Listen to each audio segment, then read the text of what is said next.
The impact on the sport of drag racing when he first started. He actually was more than just friends with Lou Arrington. He drove one of Lou's original Brutus funny cars way back when. And of course rose to the top of the heap, if you will, as far as names that are instantly recognizable in the sport of drag racing. His funny car showmanship, his geniality, and the beauty of Jungle Pam, let's be honest, generated a huge amount of response across the country, making over 100 appearances a year on the match race circuit, and these guys complain and bitch today about 23 races. Now you gotta figure, somebody running over 100 events a year is working at it and working at it hard. And that's exactly what he did. He was named number 17 on the list of top 50 drivers of NHRA and only won one national event. Team cars won others, but Jungle himself only won one. He tragically lost his life in a highway accident at the age of 32 back in 1977, but without a doubt he brought entertainment and excitement unequal to this day to the sport of drag racing. Tommy Ivo, would you join Ed Justice Jr. on the stage as the presentation of the TV Tommy Spotlight Award by the Justice Brothers is presented to Jungle Jim Leberman, and I'd like to introduce the folks that are recipients. First, Jungle Pam Hardy. Jungle Pam.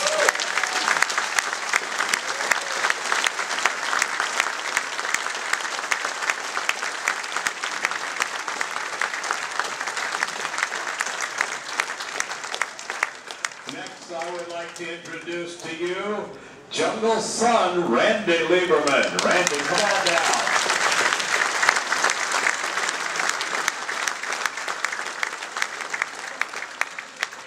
One of the great drivers that was a wheelman for Jungle over the years, Mr. Clare Sanders. Clare, come on.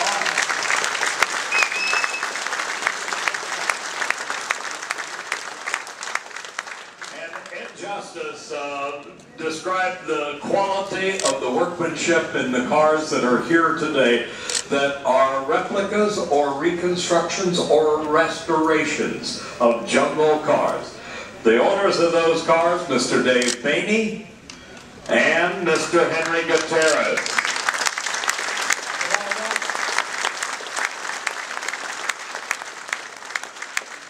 We have an award for each of you, and I'll chat with each of you briefly. Claire, you drove for Jungle. Was that a hard thing to do? No, it wasn't hard. It was quite easy, as a matter of fact. We had a lot of fun then. I would imagine you did. He seems to be one of the most fun-loving guys that ever graced a racetrack. He certainly had showmanship about him. Well, that was a big part of it, but we had rules, and one was never give away a race, win as much as you can, and if you can put on a good show in the process, then have at it. Have at it. All right, ladies and gentlemen, the son of Jungle Jim, Mr. Randy Leberman.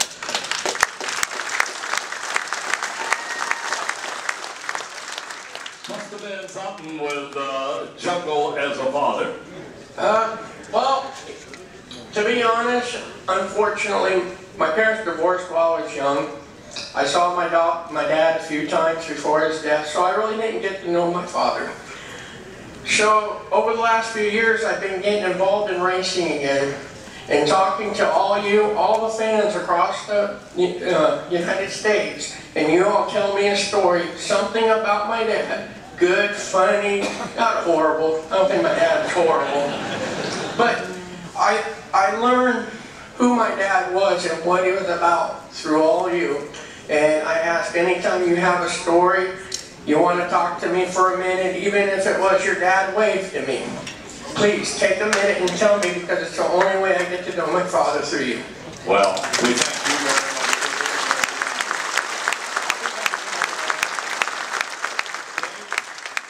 Congratulations on some really nice cars. Thank you very much. All right, what prompted you to tackle a Jungle Jim legend?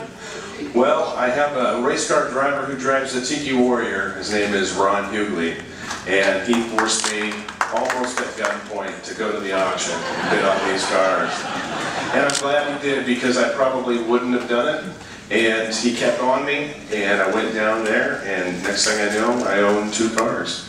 And him and other good friends that I have with the crew over here at the table, and some are probably in the back, worked very, very hard to get everything done for this weekend.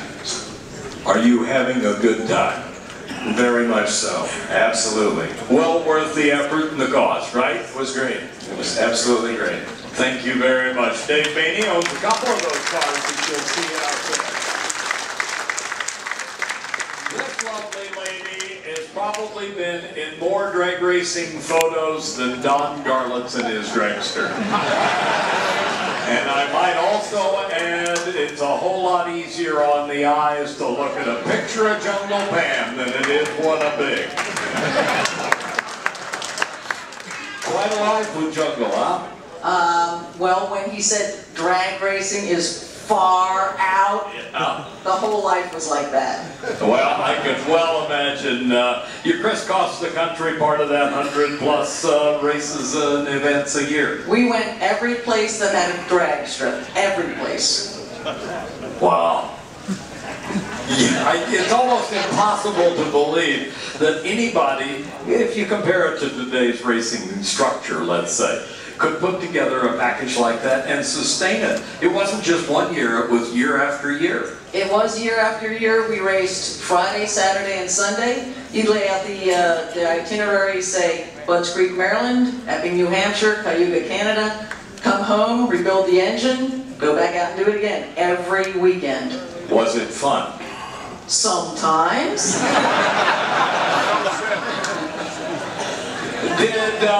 Did Jungle have a temper? Yes and no. If he showed a temper, there was a reason. That means somebody didn't do their job on the car. Okay. Did you have any other responsibilities other than out in front backing it up? You mean walking around with a 0 inseam? Yeah, I wasn't going to go there.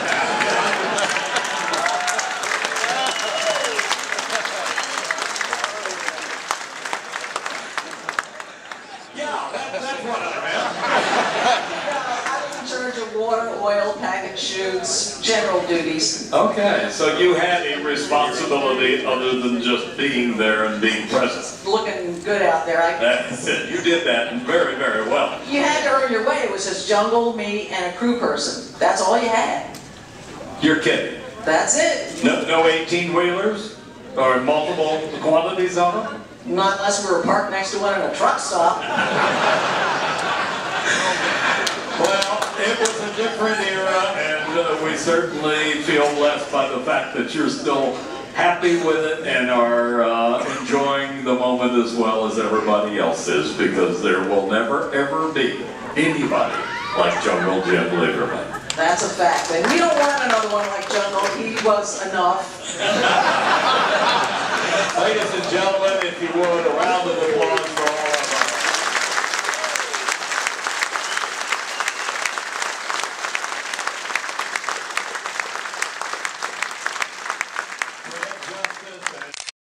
Very much. Each individual has their own plaque with their name on it. And to all of you, thank you very much. Dave, Claire, good to see you again. Randy, take care. Thank you.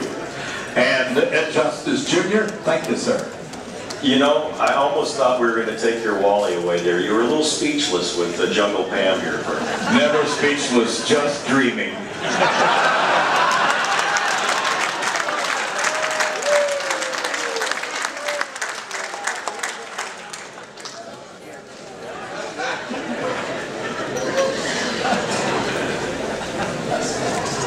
All right.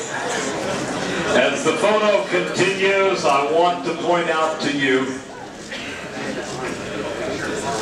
our next item for auction.